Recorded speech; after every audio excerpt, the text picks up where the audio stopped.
First John, do not love the world, nor the things in the world. If anyone loves the world, the love of the Father is not in him. For all that is in the world, the lust of the flesh, the lust of the eyes, and the boastful pride of life is not from the Father, but is from the world. Well, welcome to the Man of God podcast. My name is Casey Wilson. We've got Justin Bonner and Travis Shook. How are you, gents? Great. Fabulous. Last week, we started down a dialogue around how Satan actually works in the world, how he influences and distracts or deceives people in life. And there's a thread that runs through the Bible. It begins in Genesis. Christ is the remedy and the answer. He's the one that responds correctly to Satan in Matthew chapter 4. And then we see in 1 John chapter 2, what I just read here in verses 15, 16, and you could say 17, this description of the lust of the eyes, the lust of the flesh, and the pride of life. That's kind of a summary of all of the ways that man falls into sin, you could say. That's three different categories: the lust of the flesh, the lust of the eyes, and the pride of life. And today we're going to talk about the lust of the flesh. We're really going to talk about that desire that we have. And this is a quick dive into really the way that men lust after women. It's about girls. It's about women, right? We see sexual sin found throughout all of the scripture. We see it found throughout all of history, right? There is a way to love and honor God with our sex life. There's a way to love and honor God with our desires for the opposite sex. And there's a way to do that is completely wrong. It's sinful. And it bears a fruit, a painful fruit. Children out of wedlock, divorce, adultery.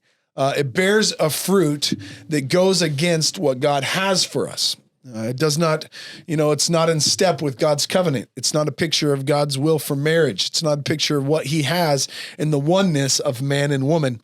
And that's what we're going to get into today. Gentlemen, how do you want to start this?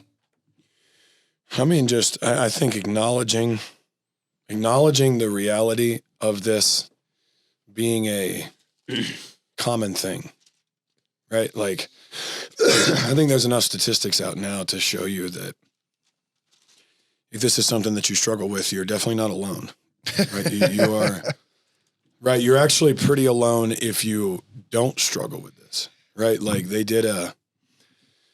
several years ago, they were trying to conduct a study on the effects on, I think it was like 18 to 20-year-old boys, the effects of pornography versus not pornography. And they were unable to conduct the study because they could not find enough of a control group of men in that age demographic who had never looked at porn. Dang. Had never seen it. That's crazy. We're past the point of there being a generation of people who have not been exposed to it, who are not in some way affected by it. And it really is just a testimony to the debauched way that the human mind works, where we think progress is good and we're only progressing more towards sin, right? In a lot of ways. Yeah.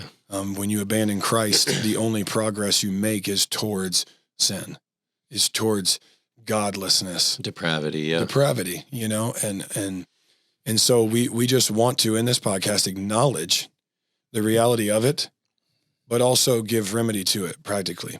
We don't want to spend our whole time gazing at the problem.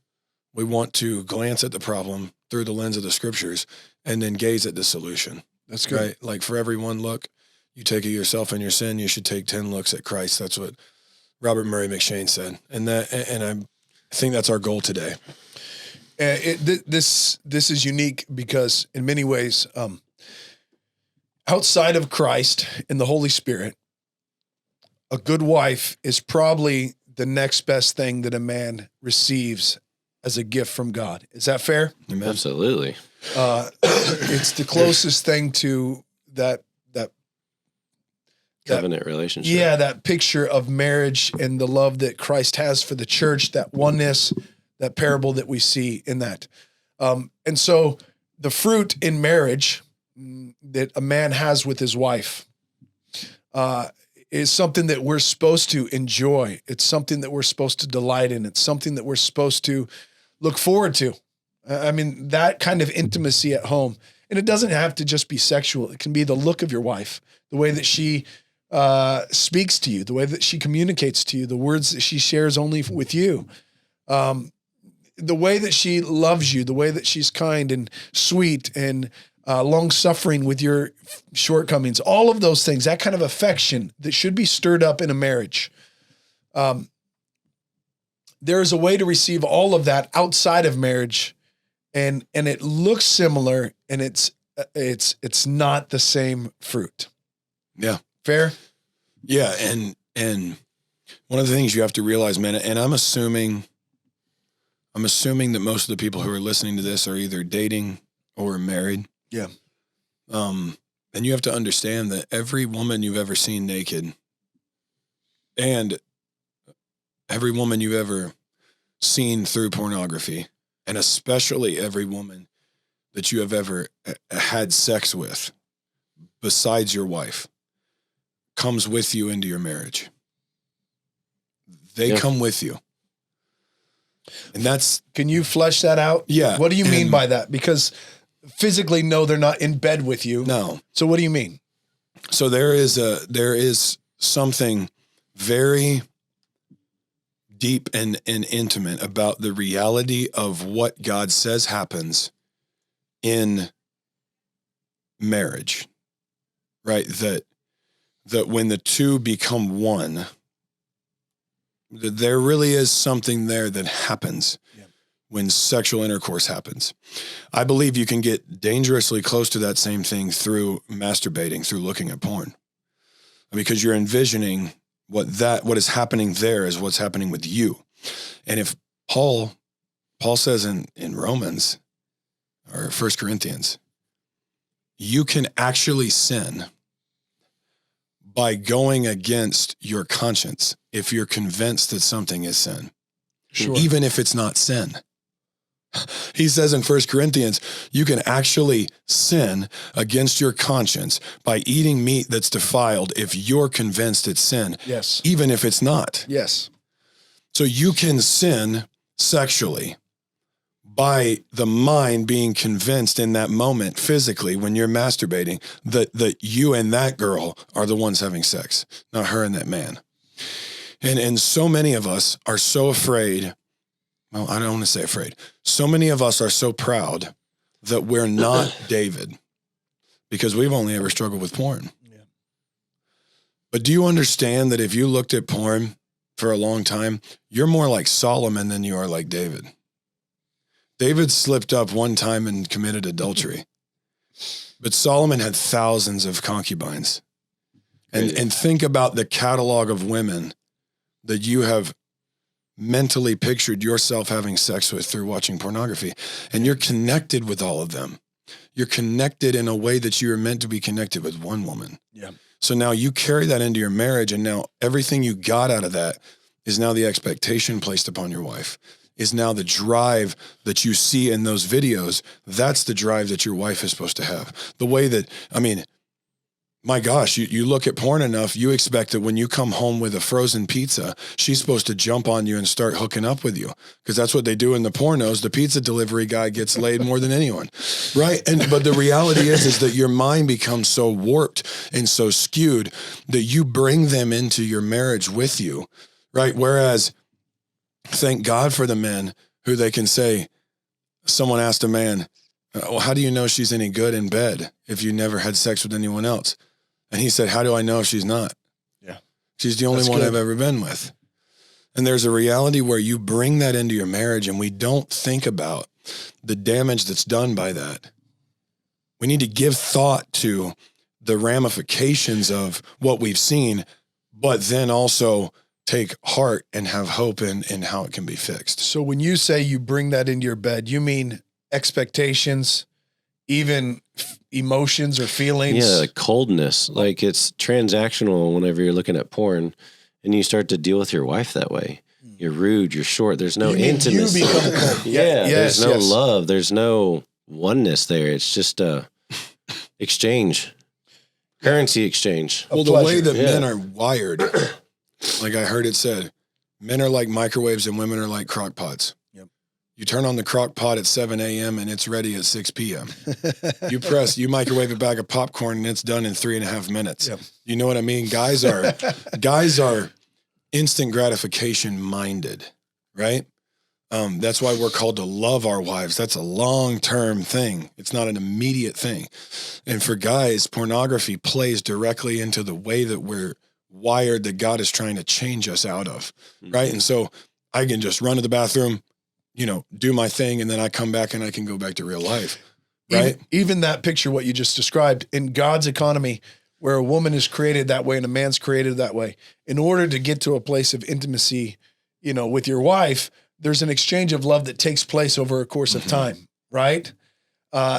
When you cut off a woman and you just engage through porn or fantasy or whatever that is, you cut off the very thing that God is trying to get men to grow in, sanctification, that part of them.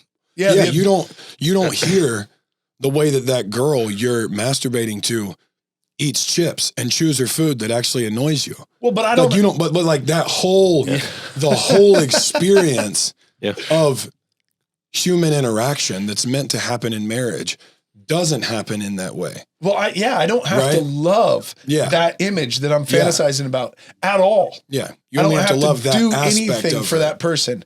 To take from them. Yeah, I don't. I can get whatever I want. I can get it like that, without having to do what God wants out of this, which is to learn how to love unconditionally and long suffering and with patience. All of that development. And so it really stunts the growth of a man. Yeah. It makes us immature. Makes you weak. Yeah. Extremely weak, right? There's no resistance that's causing you to grow as a man. There's none. And and man, that is, I think, what is destroying much of the virility and ambition of a lot of young men is not only the bondage to it, but the shame from it. Yeah. Yeah. It cripples men to stand up and lead knowing who they are or what they've done. Right? It cripples men. It cuts them off at the knees in terms of their ambition and their push to go and to do and to lead and to love, because they know the things they've seen and the things they've done and the things they've ingested. And they know how that's warped their minds. I mean, that's what you bring into your marriage, is a mind that has been wired a certain way. and it's so destructive for the building of the kingdom of God, not just because it's sin, but because of what that sin actually does to you, right? Like, I always get this wrong, but it's like the saying, sin is not bad because God tells you not to do it. Sin is God tells you not to do it because it's bad for you. Yeah. Right? Like it's not like, oh, that's off limits, that's why it's bad. No, because God tells you it's off limits because he knows it's bad for you. Right? And so many men are just crippled by this, crippled by the shame. Yes, sure, there's the bondage to the sin. I will never say that you're addicted to it. That's a lie. I heard John Piper say, if I put a gun to your head and I said, or I put a gun to your wife's head and I said, if you look at porn again, I will blow her brains out. You would not look at porn again. Conversely, if I said, I will give you $2 million if you don't look at porn again, you would have all the self-control in the world. Yeah. It's not a matter of addiction. It's a matter of, in that moment, choosing a lesser pleasure over a greater pleasure. Okay. So what about let's keep going down this, for the guy that's just dating, for the single guy that doesn't feel like he's breaking a covenant with his wife, right? Is there a bond? Is there a covenant to God that we have that should be enough that would entice a man to flee, to run, to give up, to fight against, right? Like we want to ensure that there's a fight motivation and it's not just based on your wife. Yeah. Because then all of a sudden we're following her, right? In order to lead, we've got to have a motivation that's bigger than her. Do you get what I'm saying? Mm-hmm. A motivation that doesn't have to be dependent upon her and whether she likes me, loves me, cares about me, pleasures me, satisfies me, but something greater, a calling that's greater than that. Can we go down that road of why a man of God under God, a son of God alone, should develop this in his youth, 18, 19, 20, like fight against sin and lust early in your life? I mean, it's crucial. It's extremely hard because at that age, I mean, you guys know you're full of testosterone. That is the thing that consumes your thought process. And if you don't have something else that's of greater value and more important, you're never going to conquer it, never not give in. And the only way, and it's the same thing that I've said every time in here, is if you can behold Christ, but more so for a man, I feel like what makes us register more is understanding that there's a war and understanding that you caving in is weakness, is the enemy winning. And when I have framed that to men that I've talked to over the years, there's a different spark in them to want to not be the weak man, to want to not give in to it. But ultimately, you have to see God and see what Christ has done for you and what you are destined to have. So knowing that I was destined for hell, and he gave his son, like whenever, especially now, and it's hard to grasp this if you don't have a son, but the thought of giving Reed up for a good person is extremely hard. The thought of giving Reed up to kill him for someone that might not even look at me is mind-blowing to me.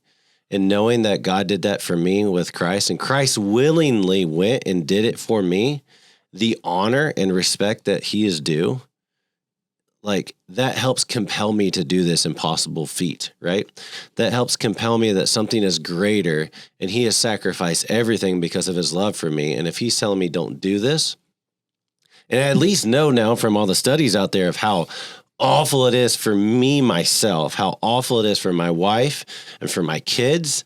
Like I at least even have the facts behind it too. Like, but ultimately you have to have a value of Christ. You have to understand him and how he sees you to remotely have a chance in this.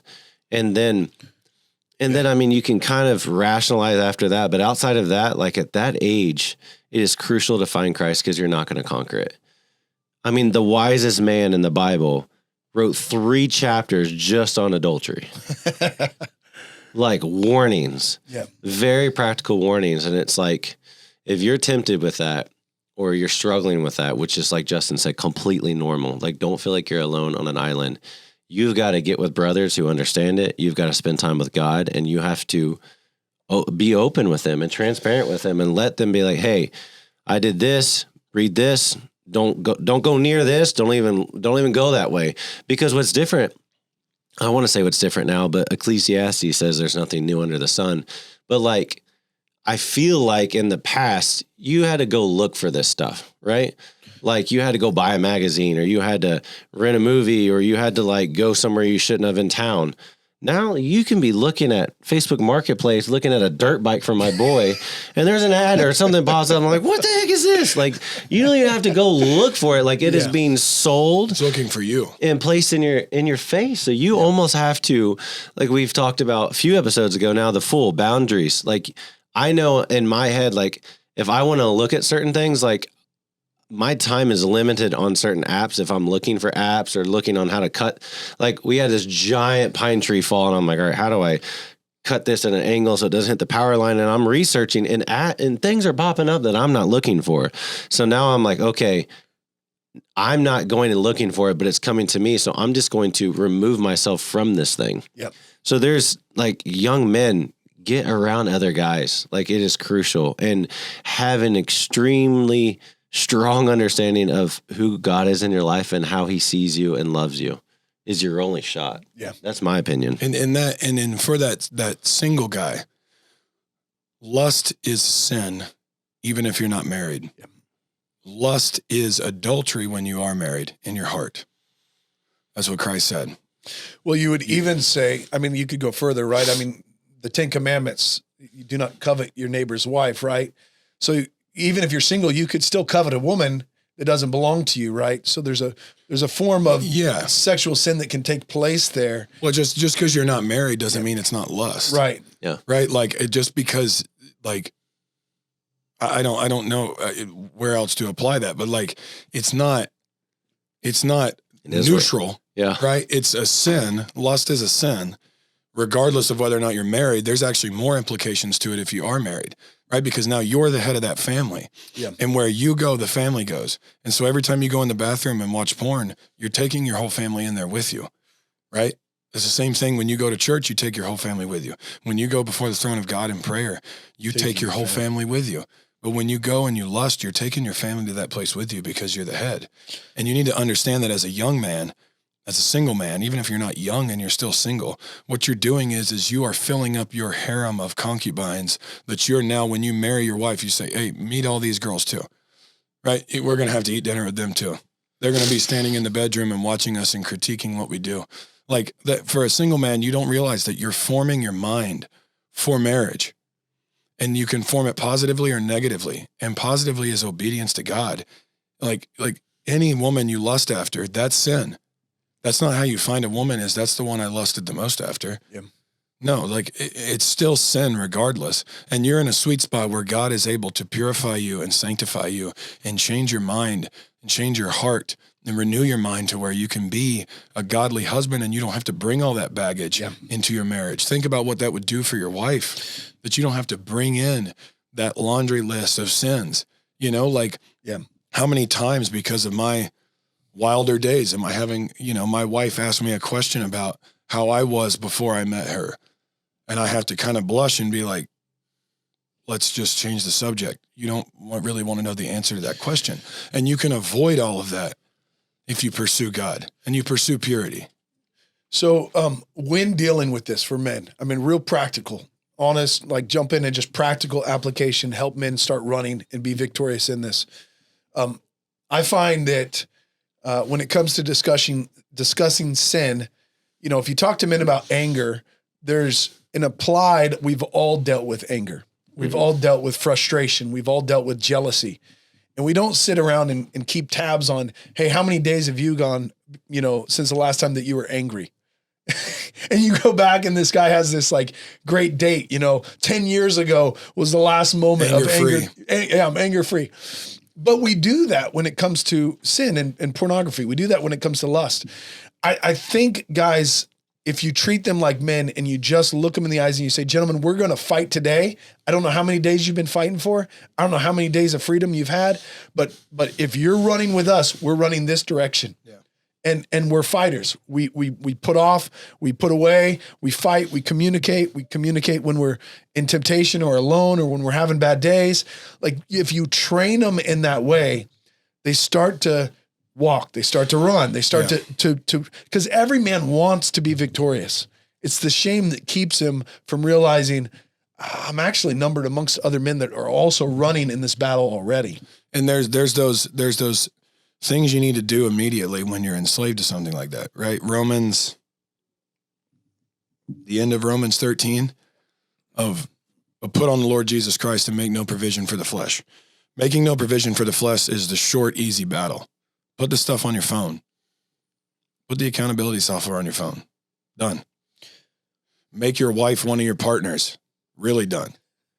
Met a guy, a friend of ours was telling us that he had a guy working for him that was really struggling with pornography. He said he made his freaking mom his accountability partner. He gave his mom got the alerts when he was watching porn. And guess what? He still didn't stop. That's the short, easy battle. But then there's the long, hard war, which is put on Christ. Yeah, put on Christ. Right, put on Christ. And for so many of us, we tally the days that we've been porn free or we've been lust free because we're focusing on the short, easy battle. And there's things that we need to put in place in the moment. Yeah. But that is not the ultimate goal, right? If my dog doesn't bite people when they come over, when I put him in the cage, that dog is not now healed from its problem of biting. Right. He's just caged, right? But if I let him out and he still bites, you're not healed. You just have been put in a cage. And so many men think that freedom is caging and boxing themselves in. And that's where that whole mindset comes from. When really, no, I want you to be free. I'm not free from alcohol because I didn't drink for 4 years, although I didn't. I'm free from alcohol because now if my wife has a glass of wine, she offers me a sip and I take a sip and I don't go get sloshed with some beers from the gas station. That's freedom, right? And so for so many of us, we're focusing on, it's like productivity. Yep. Nobody gets anything done by focusing on all the ways that they're not being productive. They just start doing. You just start doing. Yes. Right? Like you don't overcome porn by all and lust, right? Because it's not just porn, lust. By focusing on all the ways that you fail to lust, you start looking at the light and running towards Christ, right? And that's what John Piper's really good about this. He says the only way to defeat a lesser pleasure is with the power of a superior pleasure. Yeah. Psalm 16:11, you make known to me the path of life. In your presence is fullness of joy. At your right hand there are pleasures forevermore. Matthew 5:8, blessed are the pure in heart, for they shall see God. That's one of my favorites. Do you want to see God? Does your wife need you to see God? Do your kids need you to see God? Is seeing God going to change your life? Then you need to be pure in heart, and you will see him if you are pure in heart. And that destroys, because the temptation is a lie from the enemy. The indulging is going to be better. And this is where this story comes in that I've been saving for this. And this is from 2 Samuel 13. And it's this really rough chapter, honestly. It's about David's son and daughter. Okay. Amnon and Tamar. And there's some language in here that is so practical. I remember reading this a little while back, and I was like, holy crap. So it starts in chapter 13. It says, now it happened afterwards that Absalom, the son of David, had a beautiful sister whose name was Tamar. And Amnon, the son of David, loved her. Okay, it's starting off a little funky. Doesn't usually say that about brothers and sisters. And Amnon was so distressed because of his sister Tamar that he made himself ill, for she was a virgin. He wanted her so badly that he was getting sick. So it was hard in Amnon's sight to do anything to her. Like he couldn't even associate with her. Now the lies are starting to seep in, right? You have a sister. She's beautiful. Thank God. That's where it ends, men. Like we're talking about a sister here, but that's a sister in Christ. That's anyone. Yeah. That's where it ends. But he's now getting sick at the thought of her going to someone else. He's becoming sick with lust. And it moves through, and he sets up this elaborate plan. He fakes being sick and then tells his other brother, hey, send her in here so that she can help me feel better. And it says that she made him some cakes of bread. She took the pan and dished them out before him, but he wouldn't eat them. And Amnon said in verse 9, have everyone go out from me. Right? So now he's taking the next step. 1 Corinthians 10:13, no temptation has overtaken you that is not common to man, but God is faithful, who will not allow you to be tempted beyond what you're able, but with the temptation will provide a way of escape. There's a lot of moments here. Yeah. Where he's providing a way of escape that Amnon could go, okay, yeah, this is wrong. But he's being sold a lie that this is better. So everyone went out from him. Then Amnon said to Tamar, bring the food into the bedroom that I may eat from your hand.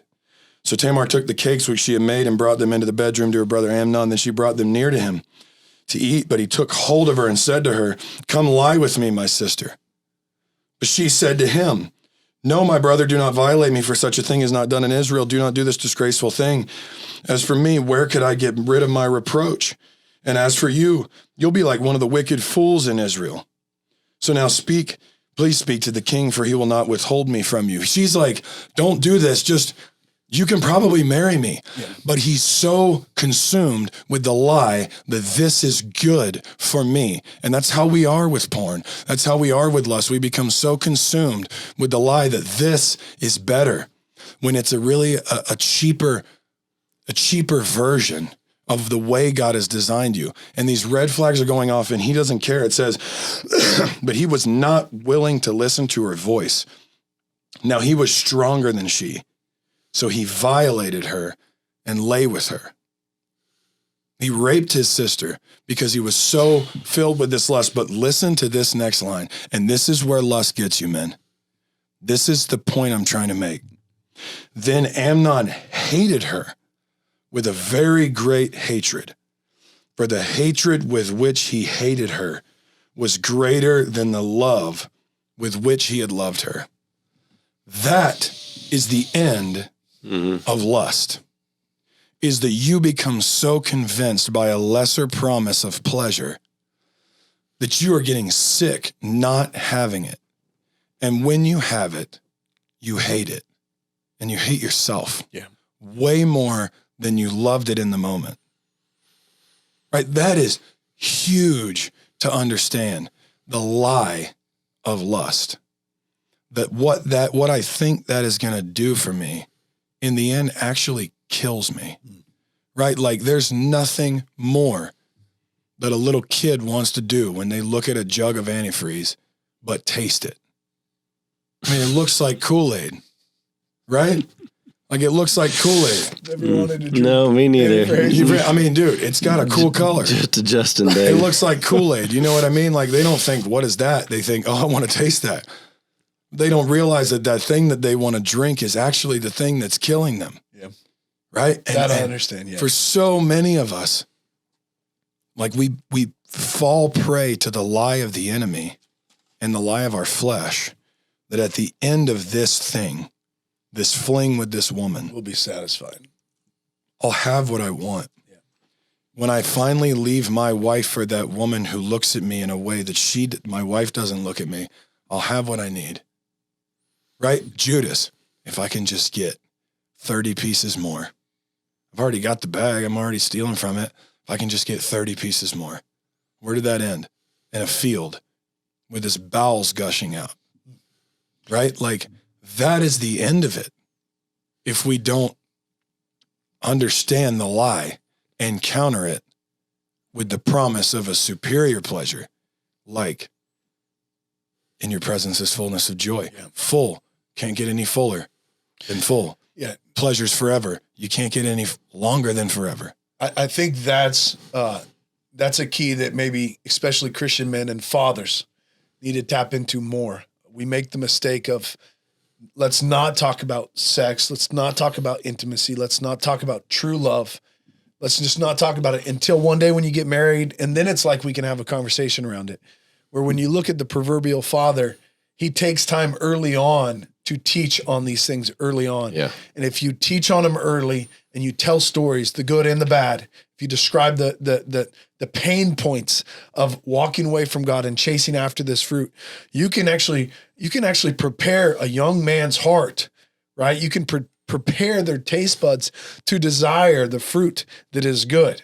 Is that fair? I mean, this is how you should be training your sons. I'll give you another story. Over the weekend, so we had, snowpocalypse that rolled in over the weekend in Franklin. We get maybe 1-2 snows a year. And if you get 2 inches out of the snow, it's great. Well, we got 6 to 8 inches. It was wonderful. I mean, it rolled in on a Saturday. So we had Saturday to play, Sunday to play. Monday was closed. So people got to play all day Sunday. It was a great week, 3-day weekend. Monday, I'm over at Ingles and we pulled in just to grab some food that we hadn't, needed. And my kids and I, if you walk into Ingles, we're right by the fruit and vegetables. Starbucks is over here. And then if you keep going, you'll see donuts and all the sugary stuff, right? Well, I'm there and Josh walks in with his family, young. And if you don't know, and this is a good story, I'm not speaking ill of a man that we highly respect. His family is well known for sports and athletics. Garrett has done extremely well with the football team, but also wrestling. They eat well, they're strong, they're fit, all these things, right? Well, the kids walk in and they don't follow dad. They actually just break off. As soon as they walked in the door, they broke off and everyone just starts gathering. Literally like they're in a food, in a field picking fruit off of trees. They didn't go over to the packaged goods. They didn't go over to anything that was, to the donuts or the apples. They went to the kiwis and the bananas and they went to the vegetable section. They gathered all these and nuts. Like they gathered, I just watched them. They just ran around and gathered all this good food and then went over and paid for it and left the building. Didn't acknowledge anything else. They took off. I talked to Josh for just a moment. They were going off to go sled. And I watched that and I thought, what an awesome picture of a father that has trained his children to recognize good nutrition, good food for the body, right? And fathers, if you can, don't sit there and watch the movie and tell your son, close your eyes, son, you need to go out of the room. You're teaching your son to eat of a fruit that is foreign, right? When you do that, don't tell them, hey, you can watch a nudie movie when you're old enough. Don't tell them those things. You have to be the one that turns it off and says, we don't enjoy those things. Let's go. You have to be the one that if you're sitting on the beach and somebody else is sitting dressed a little too much, you have to be the one that's willing to say, hey, let's move down the beach a little bit. You have to be the one that sets an example for new taste buds in the family when it comes to beauty and what a woman's glory should look like and how she covers herself. You have to be the one that describes those things for your children. And if you don't take that stand and fight for that, you're leaving that to your son to hopefully pioneer himself. Figure it out with what? His buddies? I mean, it's huge. I heard some TikTok or something. It's actually a woman speaking on it. And she said these strongholds and these sins, porn, lust, if you, the father, don't take a stand and change it, then you're leaving it for your son to handle all by himself. So to encourage you, man, like if you're struggling in this, the answer is Christ. The answer is being in your Bible and getting together with other guys and holding each other accountable, doing life together. And if you mess up, you're God's son. He loves you. Pursue him and you'll come out of it.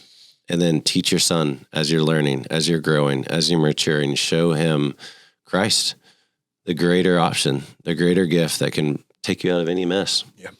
And that's where, I mean, that's where I think a lot of the hyper-religious people of the last generation and our generation too, where they did falter was purity seminars and almost a negative view of sex that only bred curiosity, which was satisfied negatively because they did not properly address it through a biblical lens. So in when my son, I came down to his room to tuck him in, my 12-year-old, and he was reading his Bible, and I was talking to him, and then he laid down his Bible, and I saw it was Song of Solomon. And I was like, all right.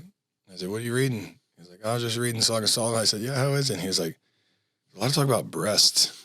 Like, okay. And then the next morning I got him up early to come to the gym, and he was sitting down there reading his Bible. I guess he finished the second half. And the knee-jerk reaction would be like, oh no, this book's off limits. Yeah. Because guys, sure, there is some allegory there and parallels between Christ and the church, but really it's an intense book when you read about some of the stuff in there. Like, but there's a way that we can stifle that, and we can actually create a godless curiosity in our children by not taking the lead and not just having the talk, which for a lot of parents, having the talk is make sure you wear a condom. Right. But the reality of having the talk, and when you kiss your wife and your kids go, ooh, go shut up. That's not ooh. Like, it's ooh for you because you're not married. Like, and it's going to be ooh for you if it's not the woman that you're married to. Yeah. Like, but no, this is good. Like, seeing those things and training up your kids is a way to head that off. But you have to learn how to fight this battle yourself first.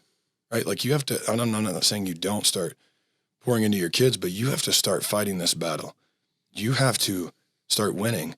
And the only way you can do that is by knowing the word. The answer is not just read your Bible all the time. But you have to find specific promises in the Bible. Yeah. You have to cling to them. You have to cling to them, and God has no problem with this. You have to take them like a piece of paper. And when you feel that temptation, you have to hold them up in God's face and say, you said this was true. Yeah. You said this was true. Do it. Yeah, give me an out. I'm not saying I'm commanding God. I'm saying I'm holding him to his word, which will never fail. Yeah. And I'm holding it up to him and saying, you said I would see you if I was pure in heart. I don't feel pure in heart, and I have an opportunity to not be pure in heart, but I want to see you. I need to see you, or I'm going to fall. The people perish for lack of vision, and I am going to perish if I keep going down this road. And you hold that up to God, because if you do it through discipline, the only thing you get on the other side of that is pride. You don't get freedom. You don't get love. The only thing on the other side of your 382 days clean off porn, Yep. without learning to love God more out of it, the only thing you get out of that is pride. Yep. The only thing you get on the other side of, I haven't missed a day of reading my Bible in 4 years, is pride, unless you can say, and I know God more, but I'm doing that I may know him, right? All of that. Like for men, man, lust blinds us and it puts us in bondage. Yep. And it shackles us with shame. But when you come to Christ, that sin might not just fall off your back. The feeling of the temptation, because you need to understand God changes us, but you're still a human being whose brain really has been wired. The wagon wheels really have worn ruts in the road leading to pornography in your brain.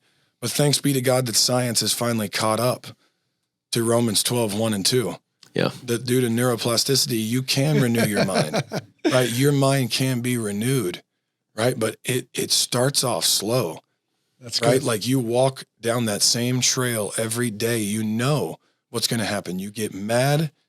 I'm telling you, just to be practical, anger, loneliness, shame, Stress. guilt, stress, those are triggers for lust and sexual sin. And you know when it's coming on, and you can walk down that well-beaten path again.